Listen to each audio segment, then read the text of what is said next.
Mas mahigpit na pagpapatupad ng batas laban sa mga kolorum na sasakyan na bumabiyahe at nananamantala tuwing dagsa ng mga pasahero gaya ngayong Pasko, tiniyak ng LTFRB. Kasama natin sa balitang yan si Radjuman Gerald B. Ulep.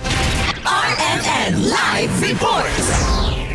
Buro nga ng Land Transportation Franchising and Regulatory Board o LTFRB ang mas mahigpit na pagpapatupad ng batas para sa lahat ng sangkota sa operasyon ng kolorum ng mga sasakyan. Ayon kay LTFRB Chair Attorney Sigor Mendoza II, naglipana at dumarami rin ang bilang ng mga kolorum ng mga sasakyan tuwing maraming pasahero gaya ngayong Pasko at bagong taon. Dahil dito tiniyak ni Mendoza na tutuntunin nila ang mga sangkot sa illegal na operasyon mula sa mga driver, operator at kanilang mga kasabwata para makabiyahe. Targeting habulin ng LTFRB ang mga terminal na pinapayagan ng mga kolorum na sasakyan na gamitin ang kanilang pasilidad. Base sa batas, ang mga papatutunayang sangkot sa pagbiyahe ng kolorum na sasakyan ay may parusang 6 hanggang 12 taong pagkakabilanggo o pagmumultay naman ng 2 million pesos.